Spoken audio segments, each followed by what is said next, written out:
If you've ever cut a talking head video and ended up with that awkward pop between two clips, today I'm going to show you how to fix it fast using Smooth Cut in DaVinci Resolve 20. This is one of the easiest ways to hide jump cuts and make your edits feel much more natural and professional. And if this tutorial helps you out, go ahead and hit like and subscribe for more quick DaVinci Resolve tips. First, open your project and go to the timeline where your talking head clips are already cut together. Find the jump cut between the two clips. A jump cut happens when you remove a section of a clip, and the subject suddenly shifts position, which can feel distracting to the viewer. Now, look to the top left and open the Effects library. Inside the Effects library, go to the Video Transitions category. This is where you'll find all the standard transitions, but more importantly, it also includes specialized tools that are designed to repair edits instead of just stylistically blending them. From there, locate Smooth Cut. Smooth Cut is different from a regular dissolve because it uses optical flow to analyze the motion between frames and morphs the footage together. That makes it especially useful for talking head clips, where the camera angle stays mostly the same and the subject only changes slightly between cuts.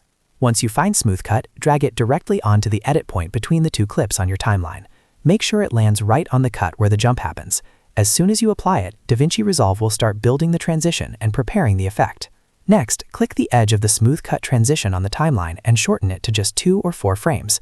This part is very important. Smooth Cut works best when it is very short, because longer transitions can create strange warping, face distortion, or other visual artifacts. In most cases, a tiny transition is all you need to make the cut feel smooth without drawing attention to itself. After that, move the playhead just before the transition and press space to preview it. Watch closely as the software analyzes the motion and blends the two clips together. If the clips are similar enough, you should see a much cleaner, more seamless change between the two talking head shots. If it still looks a little off, try shortening the transition even more, or check whether the clips are too different in position, lighting, or angle. Smooth Cut works best when the subject is in a similar pose on both sides of the edit. If the movement is too big, you may need to use a different fix, like a cutaway, a punch-in, or a simple cross dissolve.